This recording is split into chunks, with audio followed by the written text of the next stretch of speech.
Hey there, I'm Roxanne Avalon, and today we've got a supercar with specs that seem too good to be true. Seriously, this thing is crazy. We're also going to be talking about a possible solution to the roadblock that we've been seeing lately for driverless cars.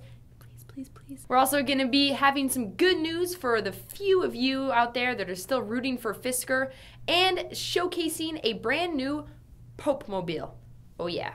And then after that, we are going to talk about the possibility of flying cars and why it's a terrible idea. Stick around, this is Inside Cars. Rotary supercars, stop toying with my emotions. I'm sensitive, okay? Now, this German company has been teasing ideas, photos, videos about a new car called the Bugatti Slayer. Now, they released some very murky photos with like a flash video on their website, way to be original guys, about this supernatural car with supernatural specs. Now get this car supposedly is gonna have 2,800 horsepower. That is ridiculous, with almost 2,600 pound-feet of torque, making it go from 0 to 62 miles per hour in under 1 second. That's like, you know, in Star Wars when they go light speed, it's like, phew! So basically this sounds like the coolest car in the world, but don't get too excited just yet because no one's really sure what's gonna come of it. It looks a lot like the previous Slayer that they were teasing us about in the past, or it could be a redesign of their Predator GT, which the company pretty much bailed out on making because it looked too much like a Ferrari 599 GTB. Whatever it is, Rotary, we just want to know. Come on, stop teasing us. Let us have it. Just a little sneak peek, please.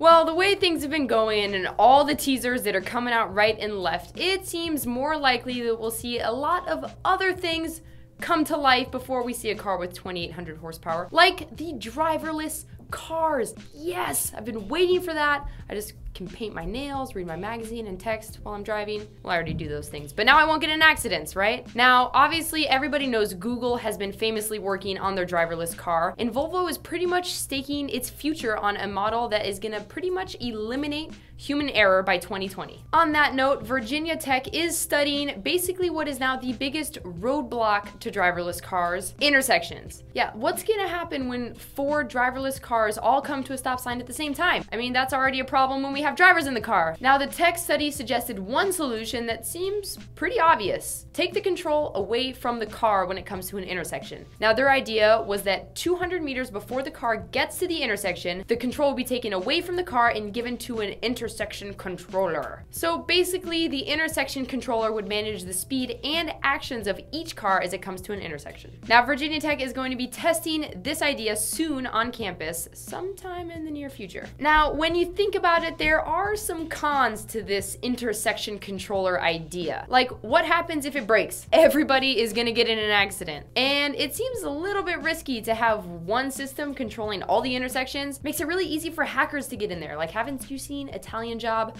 Little guy on his computer, like giving his buddies all the green lights and causing accidents everywhere. Seriously guys, hackers are out there. My Twitter account just got hacked, and it is no joke. So, what do you guys think? What should we do about this whole intersection situation in order to get our ever so wanted and desired driverless cars? Let us know. Comment below or send us an email at watchinsidecars@gmail.com. And if you say something interesting, we'll talk about it. And now for some wonderful news for all those of you that are still rooting for Fisker out there. All 3 of you. Last week we talked about Fisker pretty much sucking at everything, including having to stop its production on its Karma because, you know, the company that makes its batteries, the Massachusetts-based A123, yeah, it went bankrupt. They're pretty much going to be selling off all of their assets to guess who? China! Who else? Those guys are buying everything these days. Yeah, they're selling off all their assets for about $256.6 million. But good news! Fisker will soon be able to start producing those Karma cars out there to the delight of dozens of people worldwide. Okay, sorry. I know it's kind of like beating a dead horse, you know, no hard feelings, right, Fisker? Yes, His Holiness of all holiness, His Popeness of all popenesses, the Pope got a new whip last week, and let's just hope he's gonna be ghost riding the whip. That's right, this is an upgraded version of the Pope Mobile. Now, you guys have seen it before. It's basically like a pickup with like a giant fish tank on the back. Now, this fabulous Pope Mobile was delivered personally to Pope Benedict XVI by Mercedes-Benz CEO Dieter Zisch. Now, this Pope wagon has, of course, bulletproof glass and the Pope throne that the Pontiff has become accustomed to, along with some awesome new improvements like better climate control and an improved intercom system so that the Pope can chat with the driver when he's done tweeting. Yeah, no, seriously, the Pope actually got a Twitter account a couple weeks ago. I'm really excited about it.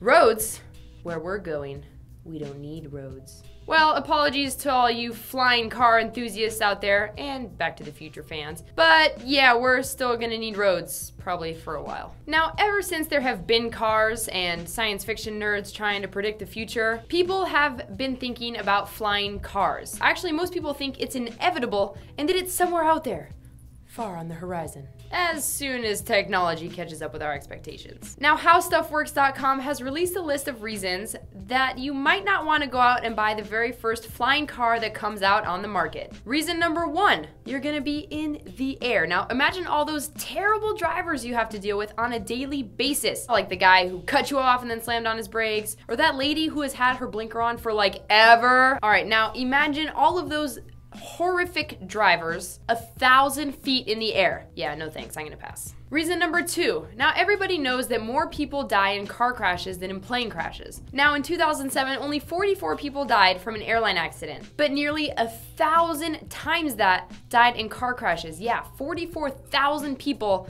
died in car crashes in 2007. Now, that number is pretty much going to flip-flop as soon as we let those cars up into the air. Except for this time, you're gonna have a lot farther to fall. And now the third reason is the moolah. Yeah, the US military is actually exploring a flying car that's gonna cost about $50 million. And that's not even including the price of fuel, which is way more expensive for airplanes than for cars. And not to mention your insurance. Hello, Geico. Yeah, they're not saving you 15%. And of course, our last reason that flying cars might not be such a great idea is actually learning how to drive them, or fly them. Drive, fly. Yeah, if you thought parallel parking was hard, and trust me, I cannot parallel park to save my life, just imagine pretty much mastering Newton's third law of motion. Yeah. That driving test is gonna be a bitch. Now, we did just talk about a lot of cons for flying cars, but the idea seems so cool and magical. Yeah, just like Fifth Element, I want that to be my life. Let us know what you think, if you think flying cars are the way of the future, and maybe some pros, because hey, maybe just one awesome reason can defeat all of these cons. Let us know in the comments, or shoot us an email at watchinsidecars@gmail.com. Speaking of terrible drivers out on the road, whether they're in the air or on the freeway, it is time for Distracted Driver of the Day. As Tyra Banks once said, I was texting in my car and when I looked up in the road, I almost ran into a mountain. That's because Tyra Banks is an idiot, but seriously, you shouldn't text while you drive. Alrighty guys, well that about sums it up for today. As always, remember to subscribe to our lovely channel, comment, and like our video. You can also follow me on Twitter at Roxanne Avalon, and we'll see you right here next time on Inside Cars.